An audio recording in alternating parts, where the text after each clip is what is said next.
What's up, everybody? Isiah Olave here with my brother Josh, bringing you guys another episode of Olave Boys Pod. Appreciate the support that we've been getting. We took a little break, but we're back and better, giving you guys weekly episodes. Hopefully, uh, make sure you guys like and subscribe. Follow us on YouTube at Olave Boys Podcast, and then you can follow us along on TikTok, Instagram, and X at Olave Boys Pod. Let's jump into it. Uh, Thunder, Thunder, and the Oklahoma City Thunder and the Indiana Pacers have been going at it in the NBA Finals. The Thunder tied up the series 1-1 on Sunday. With Game 3 being tomorrow, Wednesday, June 11th. What you think so far, brother, about how the finals has been going? Do you like that matchup? Do you think uh, either team could win it, or you got a favorite? Sure. I got the Thunder as a favorite right now. They just look like just so dominant, but like they should have won the first game as well, but that's just what the Pacers do. So I feel like the Pacers got one.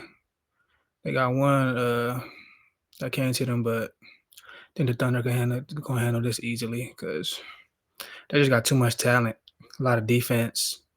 Halliburton hasn't really showed up for the Pacers. He just kind of out there just doing his own thing, but still, you got to give credit to the Thunder defense as well. So Yeah. I mean, I think the Pacers could give them a little bit of run for their money. I think earlier in the season, I kind of felt like the Pacers wouldn't really do too much, but they got a good little team chemistry over there going. You know what I yeah. mean? Been kind of had the same team for a little bit, so that kind of helps out a little. But I think I'm on the same boat. I think the Thunder should win. You know what I mean? Just because they got, if you want to be honest, more star power. MVP Shea Gilgeous-Alexander. I think he averaging like 36 right now in the finals. And then you got, like you said, the defense kind of built around him, two bigs. Uh, just overall a deeper team, but the Pacers play pretty good team ball. How do you feel about the matchup though? Like, do you feel like most people feel like two small market teams, like nobody really tuned in. But I mean, at the end of the day, it's two good built teams. You know what I mean? Like all around. What do you think? Yeah, I like it. I mean, everybody want to see like the big market teams, but Thunder gonna be here for a long time, so they got to get used to this small market team. As far as Indiana, I feel like this might be like a Cinderella year, but don't sleep on them too. They got some free agents coming up, but yeah, I feel like small market teams that's good for the NBA too, because you just don't want to see all the big market teams just winning every year. Yeah, I feel like I mean, from the East, coming from the East, I kind of wanted the Knicks to, once they got to the semis, I kind of wanted the Knicks to pull through just because, I mean, I would have liked to see Ant in the finals too, but I kind of wanted the Knicks to pull through because, they got a crazy fan base behind them. New York, Mhm. Madison Square Garden kind of iconic. So uh, it would have been cool to see them, but like you said, Pacers, well built team, good coach Rick Carlisle, kind of been there a while with different teams, been to the finals, good experience. So I mean, hopefully they can make it a series, but otherwise, I think the Thunder should handle it, maybe five, maybe six. Mm. But the Pacers are pretty scrappy. They play really good from behind. A lot of comeback wins. Halliburton super clutch with game winners and sending stuff to overtime this playoff. So he's been kind of standing out. But like you said, in the finals, I mean, he did hit that one shot, but I don't think any pacer has scored over 20 points in neither one of the first two games. So it's kind of with the firepower the Thunder have and the defensive, you know, presence that they have, they have to put up some points somehow, some way to make it competitive. So Yeah, it's not. It's not. It's gonna be a quick series. think it's over in five, Yeah, it should be over in 5. gentlemen sweep. We'll see. Let's move on to the NBA awards from the past 2024, 2025. These are the finalists that were up for each award: clutch player, defensive player of the year, most improved player. most valuable player, rookie of the year, six man of the year, coach of the year. Obviously, we know who took home everything. Um, Shea Gilgis Alexander took home his first MVP. Uh, Evan Mobley took home the defensive player of the year. Stephon Castle took home the rookie of the year. Peyton Pritchard from the Celtics took home six man of the year. Jalen Brunson NBA clutch player of the year, and Kenny Atkinson took home NBA coach of the year. Do you feel like anybody was snubbed? How do you feel how those awards went? What do you think? What are your opinions on that? Um, Not like everybody who won. I feel like everybody who won earned it. Um, yeah, I did like Ime Udoka as the coach of the year. So Mm-hmm. I know the Rockets didn't even make the playoffs last year, so I would have probably switched that one up. But everybody else deserved the award. Uh, I know I've been hearing a lot about first overall pick shouldn't be getting most improved, but I feel like K was very deserving of that. Dyson Daniels had a hell of a year. Uh, he just he just needed to change his scenery and just became a whole new player in Atlanta. So he deserved that. He deserved to be on these most improved and defensive player of the year candidates. Yeah. What Yeah, about what everybody's about deserving. what about MVP? I know you're a Nuggets fan, so you kind of rock with Jokic, and Jokic had an MVP year, but they had to give it a Shea just based off the team success. So they won 68 games. So I mean, Jokic had his best year yet, but for like the year that Thunder had as a team, you just had to give it a Shea. So they can't be mad at it. yeah. The only thing I think I would change, maybe, I mean, it's kind of it depends. Defensive player of the year, you could have went Dyson Daniels. He had the crazy amount of steals. I feel like every time you look up, he was getting like four steals a game. But Mm, like you said, Evan Mobley, they had a crazy good year too in the East with the Cavs, and he kind of anchored that defense. Um, Kind of hindsight, but coach of the year, I liked JB Bickerstaff and Ime Doka. Two young teams that they kind of led into the playoffs. Pistons gave the Knicks a good run for their money in that first round. Um, mm. but like you said, the Cavs did have a hell of a season with Kenny Atkinson, but they got, I want to say what they got booted second round. Who took them out in the second round? The Pacers, Thanks. right? Yeah, the Pacers took them out. So it's kind of hindsight if you look at everything that went on in the playoffs, but during the regular season, for the most part, he deserved that award. But JB Bickerstaff and Ime Doka did a hell of a job with those young rosters and taking them into the playoffs. Um, six men a year too. Peyton Pritchard, he had a good season. I thought Malik Beasley coming over from the Lakers, he couldn't, you know, hit nothing for the Lakers, but he went crazy. Led second in the league, I think, in threes off the bench. So I mean, he had a good season too. So uh, this rookie class, I don't know. I felt like it was kind of weak to be honest. If we're being honest, Stephon Castle, uh, he had a good season, but I feel like the rookies this year didn't really make that much noise. You think? What you think? Not at all. But Stephon Castle got a future though for sure. Yeah, That's one of my favorite young players. yeah. That Also, that good role player here for the Grizzlies. Uh, yeah, I'm not so familiar with the other players in the rookie class, so it had to be on the down low this year, on the downfall. yeah. Stephon Castle with that Spurs with Wemby, De'Aaron Fox, and then I think they got the second pick, which is Hmm. our next topic. So let's jump right into that. Uh, the draft lottery. Mavs ended up getting the first pick. Spurs with the second pick. Sixers, Hornets, all the way down. What do you think about the draft lotto? Some feel like it was rigged. With teams like the Hornets had a horrible season. I think the Pelicans had a pretty bad season. Most of the teams that had the most L's kind of fell towards the late early, I say the late single digit picks like six, Hmm. seven, around that range, four, opposed to the Mavericks, who actually they made the play in. got a high pick. Spurs had a pretty decent season. Didn't make the playoffs, but had a decent season. Got the second pick. What you think? You think it was kind of rigged, and they want certain players to fall in certain spots, or what do you think? Yeah, I think they had to reward Dallas for what they did. They gave up a top 5 player, so it's like everybody was on Dallas' head.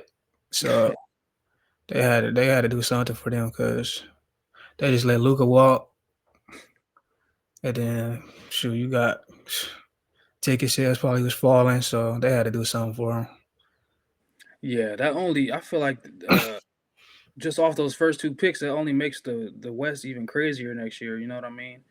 Mhm. Cooper Flag, who's projected to go number one overall, he if he slides into that one spot with the Mavs and they re-sign Kyrie, I know he's coming off the ACL, but you got Kyrie, Klay Thompson, you got PJ Washington, Anthony Davis, Cooper Flag, Gafford, Lively. Like the defense could be crazy along with the offense that they get out and run. You know what I mean? And then you look at the Spurs. Uh, I think Dylan Harper is projected to go number two. They go, they'll have a crazy amount of guards to go with Wemby. Uh, and then they got the last pick of the lotto, 14.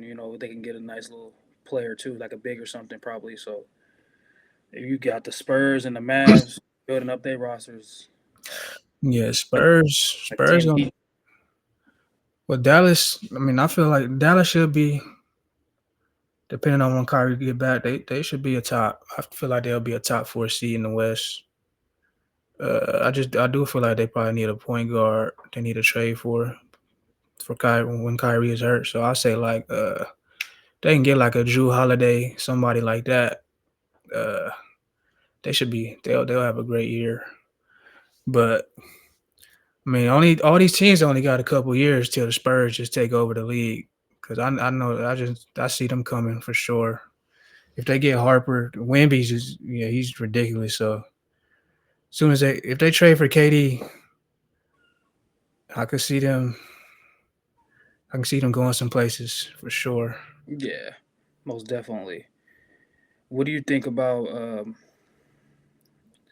two questions? What do you think about the Sixers? Do you think they kind of just got to shut everything down and rebuild with Embiid's future or build around Maxi?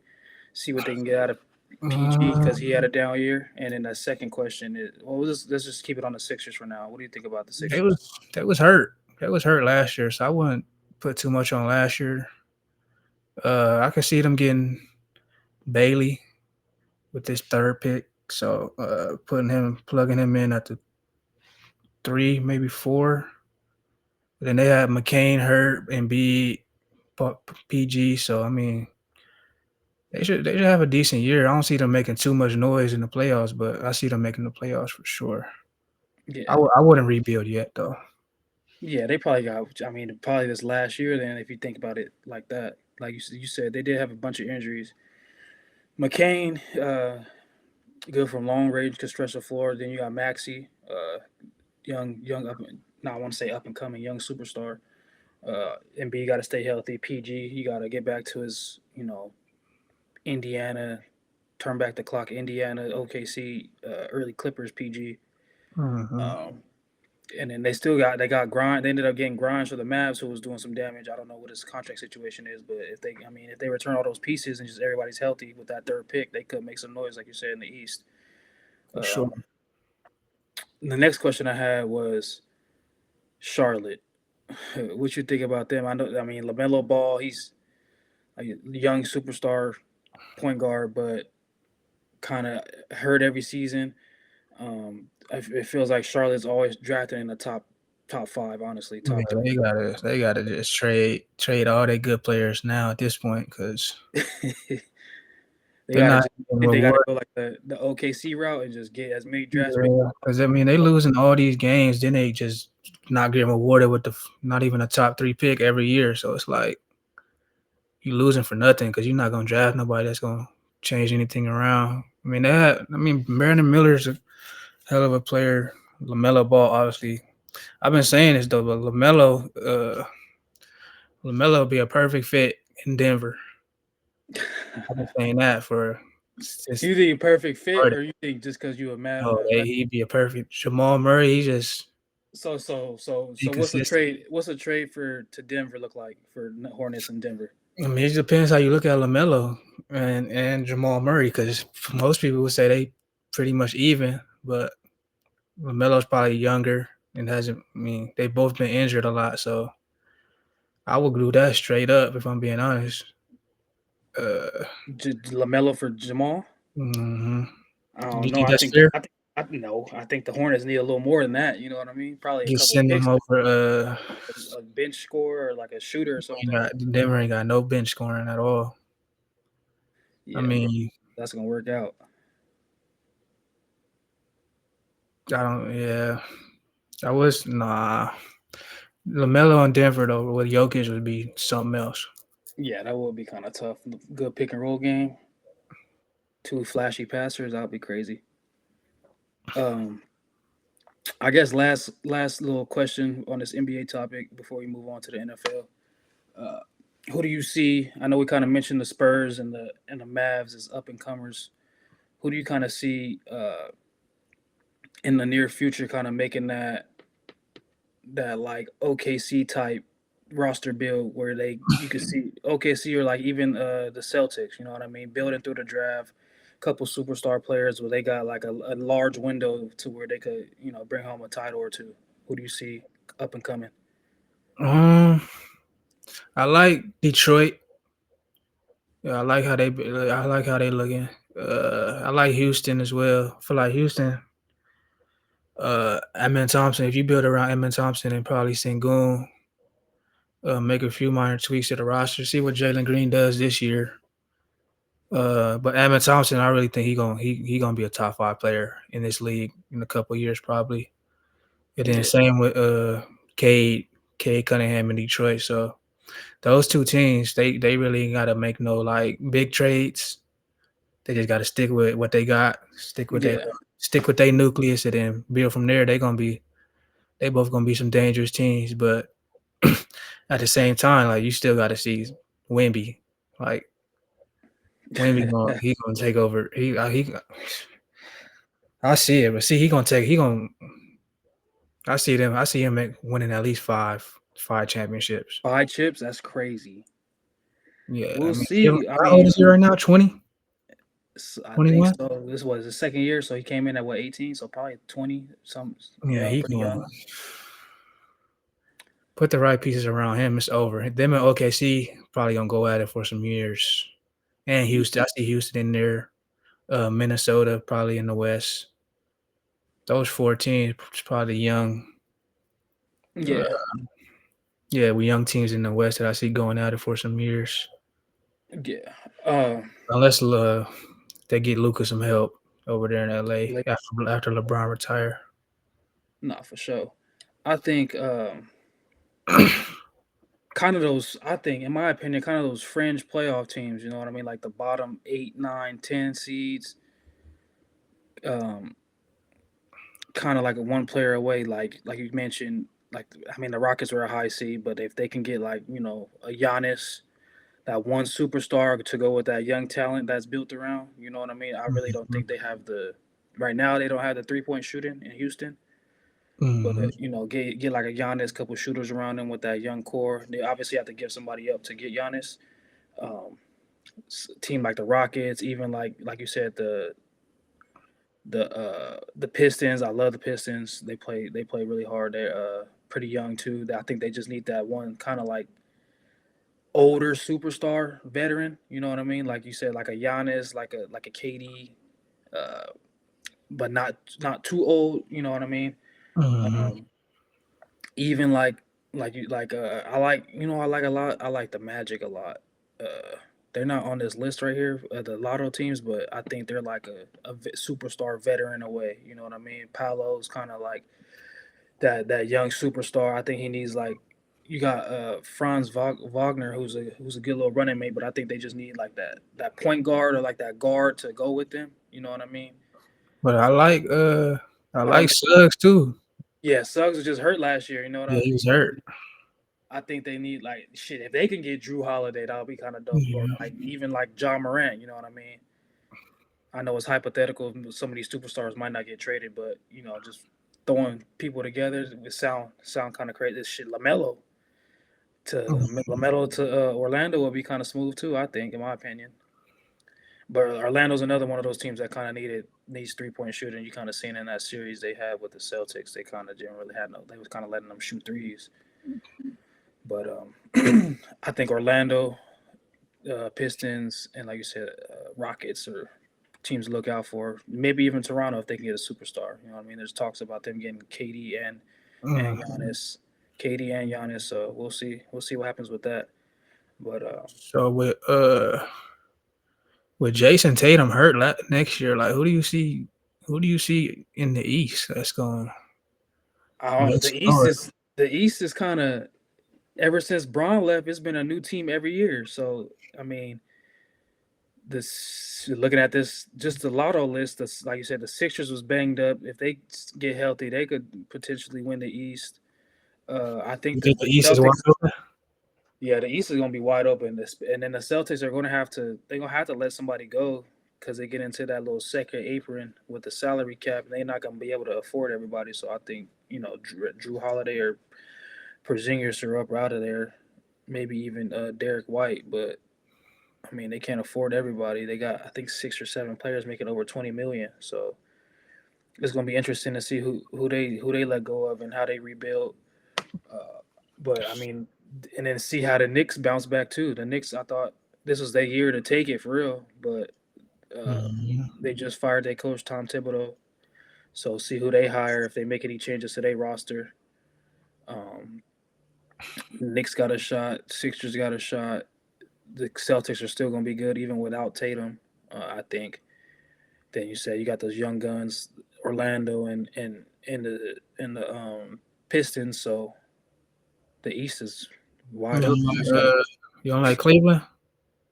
Yeah, you still got Cleveland too. I forgot about that, but I was seeing that they might let go of Darius Garland, or he just had a surgery or something that he's gonna be out for a little bit. So um, they just got to make some noise in the playoffs. I don't think they haven't been back to the conference finals since Braun left. But Yeah. they had a crazy good regular season, and then Indiana took them out in what, 5 or 6, I think. So they just gotta. I mean, it's wide open for anybody in the East, honestly. Yeah, I see anybody taking the East. So let's jump into some NFL stuff. Um, Mini camp started today for most teams. Some start next week. I believe maybe a team or two started yesterday.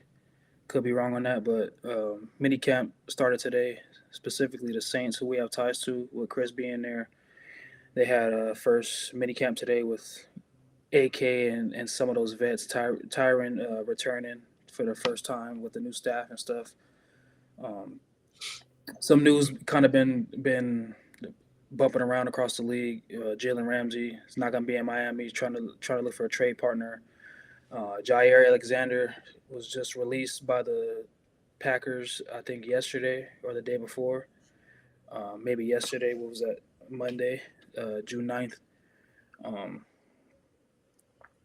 and then I think Gabe Davis was visiting the Saints this week, which could be a nice little acquisition. What do you think about uh, any of the NFL news going on? What do you see? Let's start off with Jalen Ramsey. Where do you see a good fit for him? Uh, I like Jalen Ramsey. Just need to go.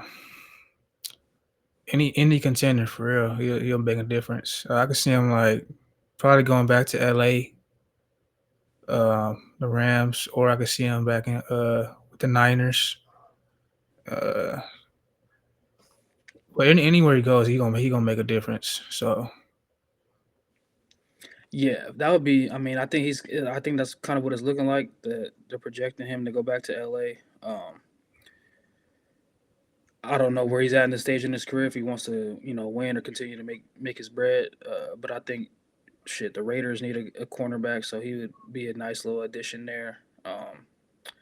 Defense was pretty decent last year. They just need some winning players to turn that thing around. Got a new coach, so shit, I mean he has ties to Brandon Staley, who's a new Saints DC, but we, we don't know how free agents feel about coming to New Orleans. So I think we're kind of in that rebuild state, but not trying to rebuild because the NFC South is so winnable. So we don't know what's going on.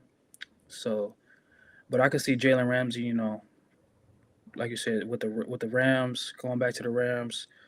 Um, I'm trying to think where else. Honestly, the Rams make the most sense to me, if we're being Yeah, honest. Ties there, so we'll see what happens with that.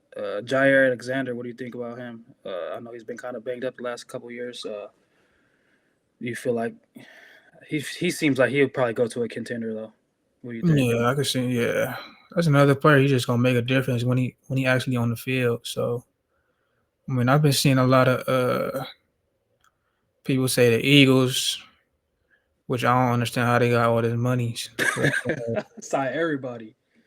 Eagles, I could, yeah, he gonna any wherever he goes, he gonna make a difference. But it's just all about the fit and is you a locker room guy?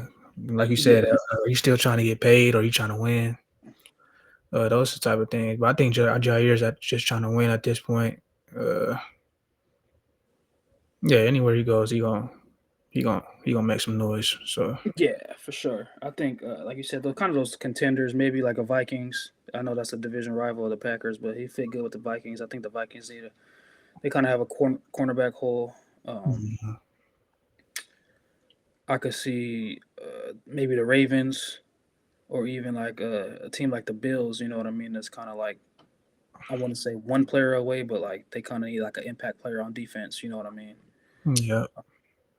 So let's talk about the Saints for a little bit. What you think about the Saints? You feel like I know we're kind of we had like you said they mentioned Gabe. When I say we, just because we had ties to the Saints with Chris.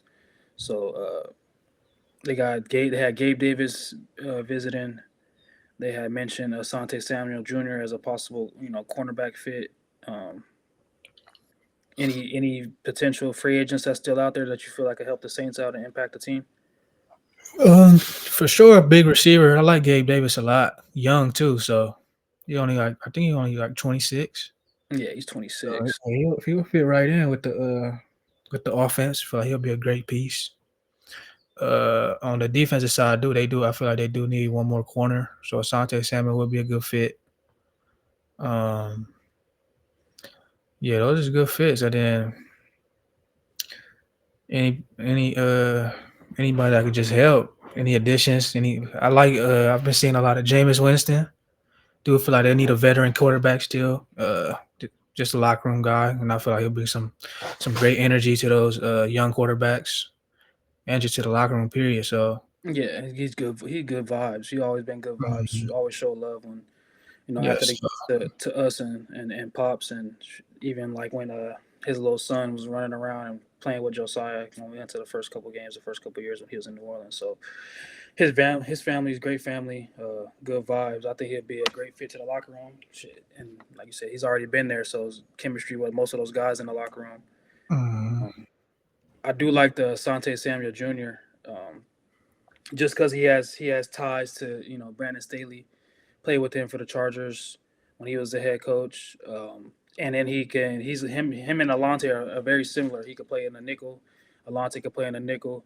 And Alante did a good job, coming off the nickel blitzes and stuff last year. So they kind of had a kind of two birds, one stone. With if you sign him, you got two players that can play inside and outside. You know what I Yeah. mean? So that's very. And he's like you said, he's young too. You know what I mean? They need I think young talent, any young talent they can get will help the team. Uh, Mhm. how do you feel about quarterback battle? You think is going? Do you feel? Obviously, it's not much information we've gathered so far.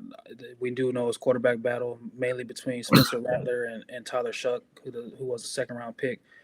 Um, do you feel like the battle will kind of you want to see the battle go into like preseason and see how they play in like real games, or you think it'll be decided, in camp and practice and stuff? No, I think that they for sure need to go into some preseason games still battling it out. But the thing I like most is that they both having some good performances. Like it's not like an easy decision to make. So Yeah. That's a great. I feel like that's a positive for the Saints is that like you can't just make this decision right now because they both have some good performances in practice. So Hmm. I mean, if they're both delivering, and then I'll just keep continuing to ride it out to the preseason. Then whoever has the best performance, then you got to go with that decision.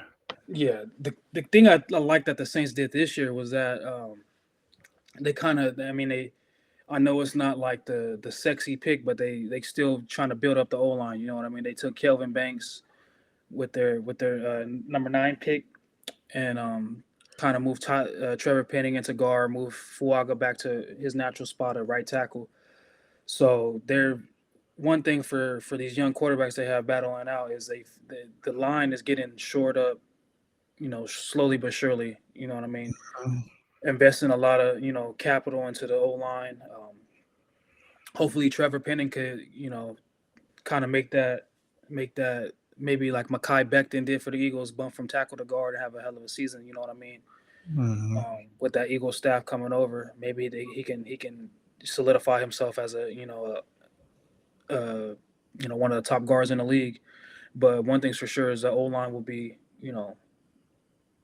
pretty pretty good. Hopefully, you know what I mean. Just Yeah.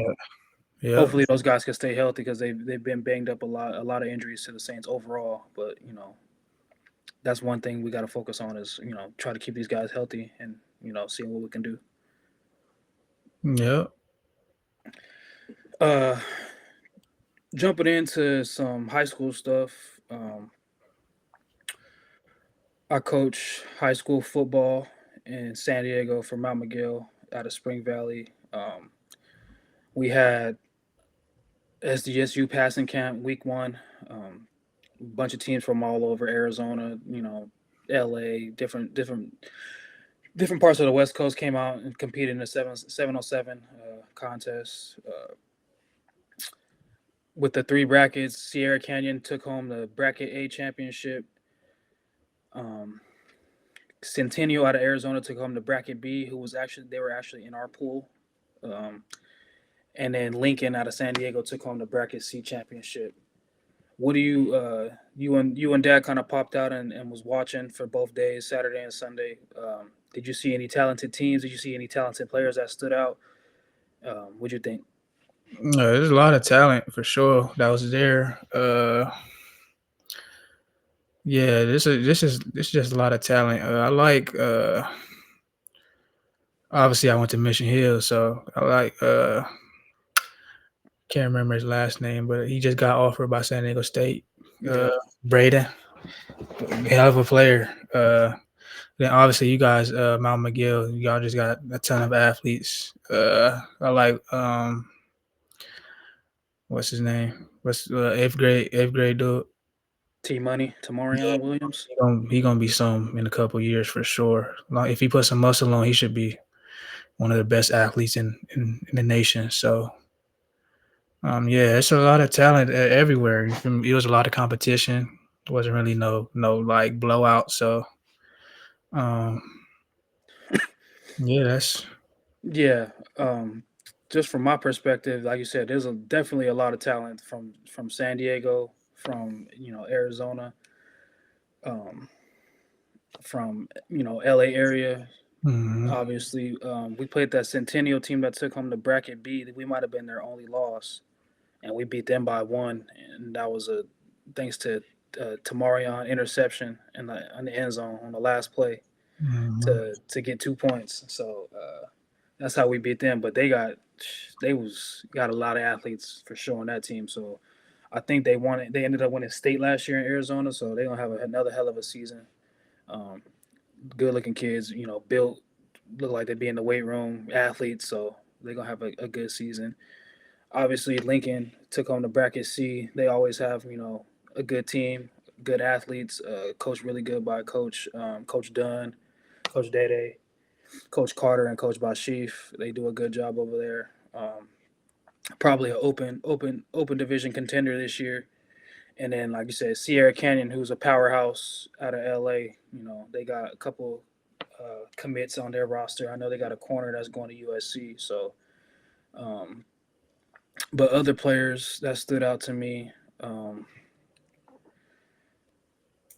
for sure. Um, the kid from Mission Hills, he's a big kid. He's a freshman, I think, and he's gonna be a sophomore. Got the offer. T Money ended up getting the offer from San Diego State as an eighth grader. That was his fifth offer. Um, Obviously, Troy Hoon, quarterback from Mission Hills, committed to Penn State. He looked pretty good. Um, La Jolla, I was checking them out a little bit. They look pretty good. We scrimmaged them a couple weeks ago, or had a practice against them a couple weeks ago. They look good. LCC, another powerhouse in San Diego. They look pretty good. I know we kind of talked about it off the stream and off the recording, but who do you feel like in San Diego specifically is open division worthy? Who do you like in the open division this year? Um, Obviously, obviously Lincoln's gonna be in there based off, they passed. They've been there what the last 3 years. I think they got two out of the last three or something like that, but they've been in the championship. I want to say the last three times in open division. Uh-huh. I can see a North County team, probably like a Torrey Pines type or somebody like that. They just be big and just gonna run the ball the Ground whole game. ground and pound. Yeah, so I do see a North County team in there. I'm not sure. Is Granite Hills good this year? Granite Hill should be good. They got obviously the quarterback Zach. He played a little bit of 7-on-7 with us a few years ago. Has a couple offers. They got a couple transfer receivers, so they should be pretty good. They always got that big old line, so coached up really good. So they should be a good team again. Trying to think of some more teams. I'm not really sure. There's only 4 teams in the open, right? Yep. You Um, still got Cathedral, who got a lot of playmakers. yeah, Always forgot coach good too. about them. Yeah, I can see Cathedral in there as well. So yeah, those would probably be my 4. I'm not saying like Torrey Pines is definitely in there, but it's gonna be one of them North County teams. One of those avocado teams you Yeah, saying? that's just whoever wins the avocado probably will be in there. Just Yeah. big in size. There's a lot of big people up there, so that's just gonna probably just try to ground and pound. Yeah, I agree. I like obviously probably Lincoln and Cathedral. They're in the same league, but Lincoln has a crazy schedule, like probably one of the hardest schedules in the nation. But they always do a good job, coaching wise and player wise. They do a good job, so they'll probably have another good season. Cathedral returns a lot of guys. Same thing, Coach Doyle. I think he's been there since I was in high school, so he's been there a while. Even before I was in high school, so they do a good job. They got a lot of athletes with a bunch of offers. Granted, who's in our league, another well coached team, another team that's big in size, good Mhm. amount of athletes they got coming in. So, um, and then you got like you said, one of those avocado teams, maybe LCC. I know Carlsbad got a couple Trinity League transfers. They should have another good season. Oceanside's on the up and coming. I think between Open Division and Division One is going to be really competitive this year. Because like you said, just off those four teams alone, then you still got. If you just look at the avocado, you got Oceanside. I mean, I think they're out of the avocado, but just speaking on the teams up north, you got Oceanside, Carlsbad, LCC. Like you said, Torrey Pines. You still got San Marcos, Mission Hills. Mhm. Um, and then you bump down here, you got Granite. You got us at Mount McGill, who we're still trying to put some stuff together. Lincoln, Cathedral. It should be a pretty competitive, uh, top two divisions this year in San Diego. Um, and then, like you said, uh, we got a good amount of athletes. We done upped our schedule this year, so we're playing the likes of we play Toy Pines, I believe, San Marcos. I think we got Poway, and missing one more team. I think we got LCC. So we're not playing any more of those lower level teams. No disrespect, but you know we're playing those big dogs now. So it's time. It's a different time for us. Yep. Y'all should get tested, and that's good. I feel like that's good for the regular season, just getting tested. Yeah. Yeah, for sure, for sure. And then, like you said, you want to be the best, you got to play the best and beat the best. So um, it'll be a good test to our players and to our coaching staff. You know what I mean? Yep. To, Yep. with the schedule we got. Um, a couple things before we wrap it up. What do you think about? Um, how do I want to word this? How talk about how your journey was as a player, kind of having to sit out your senior year. You know, wait on offers because we got obviously at our school at Mount McGill, we got a guys that's getting a bunch of offers, and Mhm. I wouldn't say like kind of some guys are kind of like where are my offers, where's my playing time. They kind of get caught up in like wanting quick success. Um, talk about your story and how you had to sit out your senior year and wait on offers, and you ended up going D2 and all that stuff. Mhm. Yeah. So the light. I mean, I wasn't really thinking more about offers until when I actually had to get sit out. So the light switched for me when I actually made the transfer from East Lake to Mission Hills and seeing how basically seeing how Coach Hauser ran things.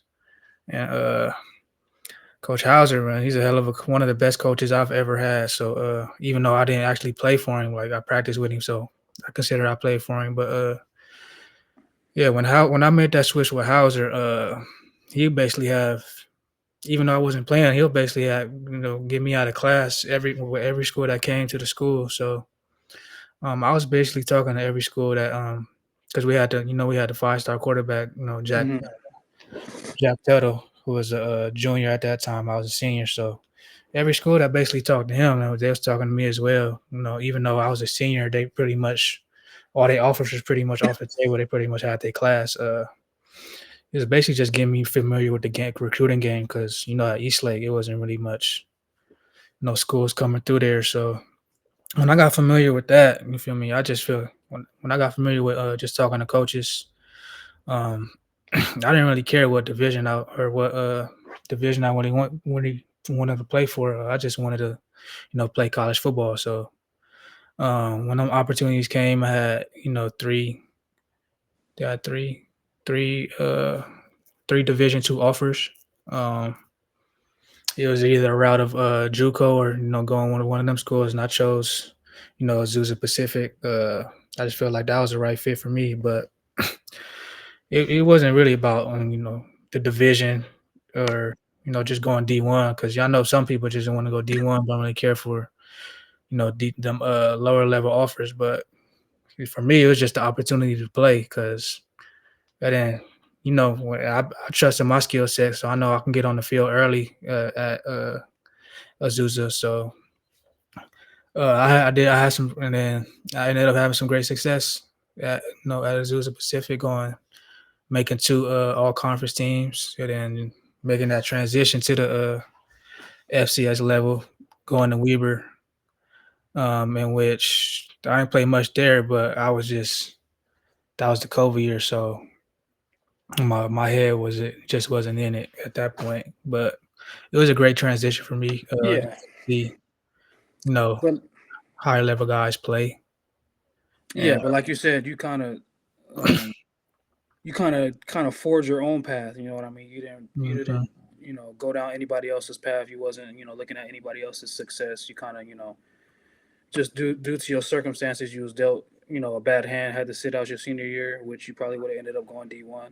Said mhm, you didn't sit around mope about it. You just kept working. Went D2. Like you said, had a couple all conference seasons. Graduated. Then you ended up hitting the portal, and then you had what 10+ Division 1 offers. You know what I mean? yep, yep, After good amount of so offers. That's something I wish I circled back around. I didn't really take that process serious as well. Uh, couldn't take visits during that time either, so I feel like that yeah, played a big role. But I did. I mean, I liked Weaver a lot, so I couldn't say I regret that decision either. yeah. Like you said, it's just everybody's success and everybody's story is a little bit different, so we can't really get caught up in looking at.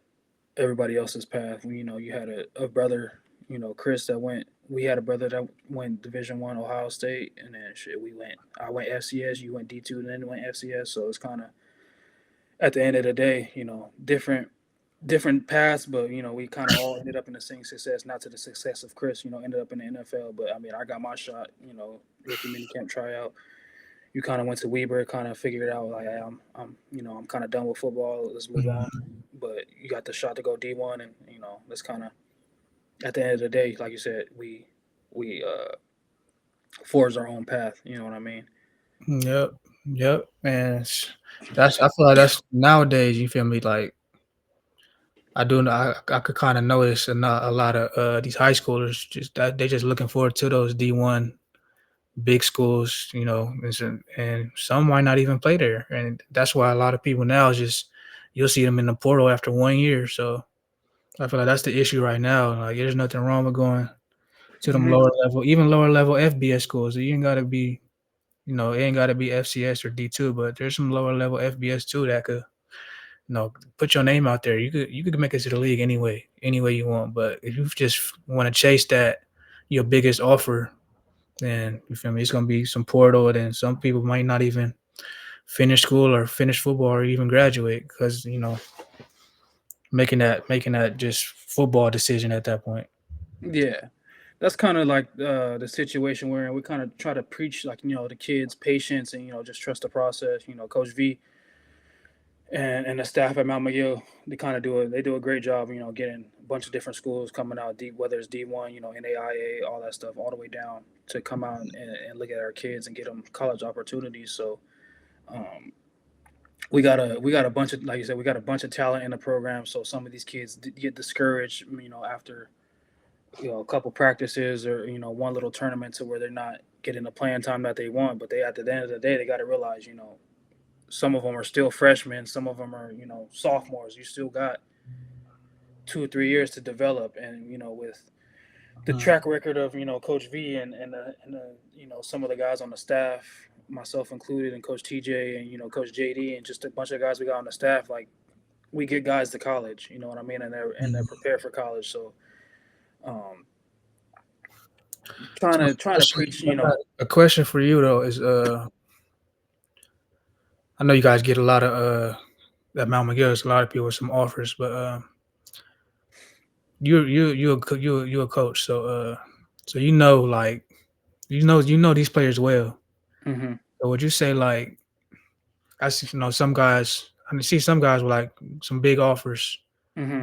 such as like you could see like a LSU or A&M or some type of like, but this player well, and you feel like he'll be a better fit like at a smaller like not small, but like you can see him playing, having an immediate impact or something like at a Fresno State or Mountain West type of school. Hmm. How do you preach that to them to let them know like, hey, like these big schools, you might not get a chance to play.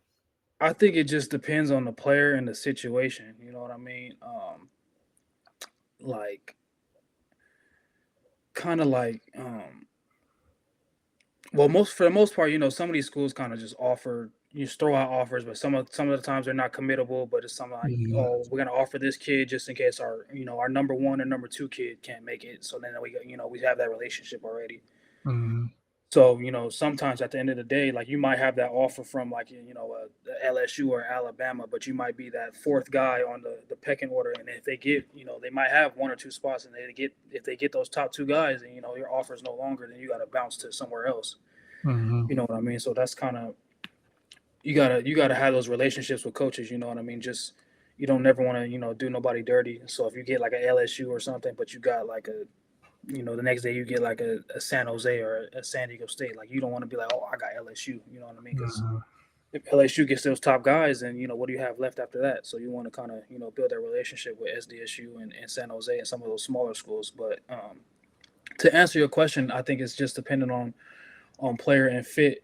Um, Obviously, we got Brandon Arrington, who's the number one player in the nation, or number one athlete in the nation, I should say, who's getting all these top schools and stuff.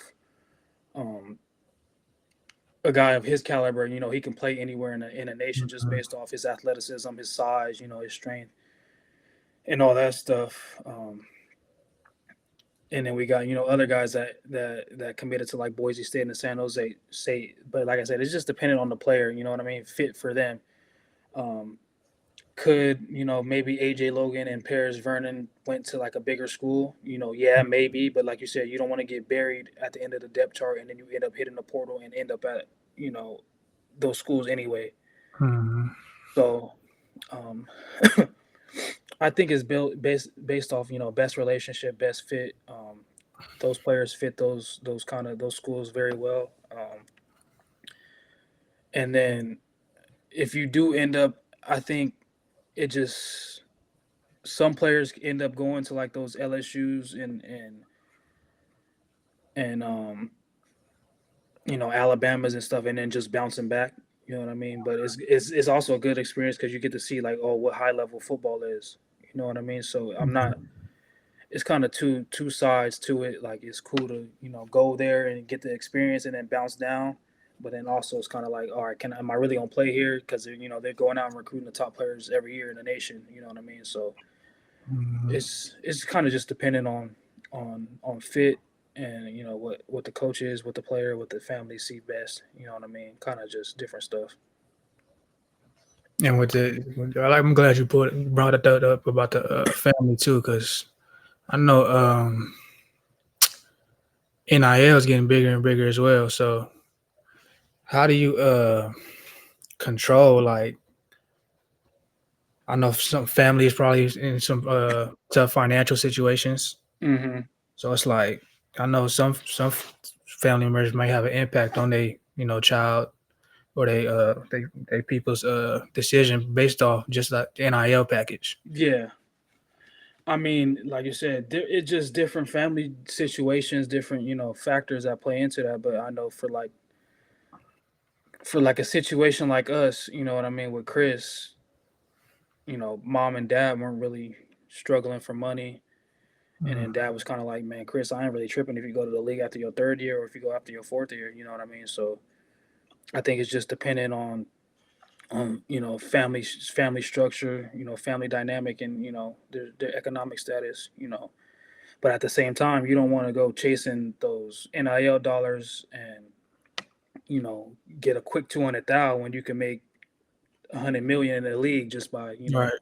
picking the right school to develop you. You might have to sit a year, put some weight on, get in the weight room, learn the playbook, then go play 3 years, opposed to going to you know Tennessee and they giving you 1.5, but then you go there and it's just a shitty place to be, and Mhm. then you don't have a good season. All of a sudden they talking about, oh, we not renewing your thing. Now you got to hit the portal. You know what I mean? It's kind of that's why I kind of got to preach. Best fit. Who's going to develop you? Who's willing to invest in you and not just throw you one lump sum of money because that could trick off opposed to NFL money where it's 20 30 million. Right. So So now that the transfer portal has become like so big, like, do you think like JUCO football is done for? man, I think the biggest thing that it affects is, like you said, JUCO and high school probably. Yeah. You know what I mean? Because they not at, now you got to start. If you're not taking the top high school guys, this is just less offers. You Yeah. know what I mean? And then so many people hitting the portal is just like you're like it's kind of like NFL free agency. You know what I mean? Like who has the best film? Who's Mm, already played at this level? Who's played at a higher level coming down to a lower level? You know what I mean? Would you rather take if you're like a Deion Sanders, for example? If you are you taking some guy that's played high school football last year, or are you taking that Bama D tackle that's bumping down that already has some right. game film Right. that's already played in the SEC? So it's kind of I think it's affecting high school and JUCO mostly. You know what I mean? So Do you think there's any changes that could be made, or is that's just how college football is gonna go now? I mean, I think that's just how it's gonna go now. It's always changing year to year. You know what I mean? They changing how much money you can give out. You know what I mean? Whether how many players on the roster you could have. They change something every year. But if it was up to me, I think you should get one free transfer. Mhm. You know what I mean? You get one free transfer. You get a free grad. You get one free transfer no matter what. Then you get a grad transfer once you graduate. Other than that, you gotta. It has to be like some kind of sit out. Yeah. And Cause like I think just because sometimes you see a guy bouncing from school to school and they have four different schools in 4 years. You know what I yeah, mean? I think every school should have like a limit of transfer portal players that you can actually grab out the portal. 'Cause I do Yeah. feel like I So see like a school like a have cap, like 10 transfers a year. yeah, I see a school have like 30 transfer portal players. I'm like, damn, you basically just restructure your whole roster at that point. Yeah. That would yeah, I like that. Set a cap at like, you only get 10 transfers this year. Yeah, something Yeah. like that because it's getting ridiculous now. No, for sure. Um, nah, most definitely. But I mean, that's the times we're in right now. So Uh, we'll see if they make any changes or anything. But that's that's all we got for today. Appreciate you guys for tuning in to another episode of Olave Boys Podcast. Make sure you like and subscribe to us on YouTube at Olave Boys Podcast. And make sure you follow us along, show some love on TikTok, Instagram, and Twitter at Olave Boys Pod. Once again, like and subscribe on YouTube at Olave Boys Podcast with a Z. Like, subscribe, or show us some love. Follow on TikTok, Instagram at Olave Boys Pod. Appreciate you, brother. Let's do it again later in the week. for sure. Let's get it.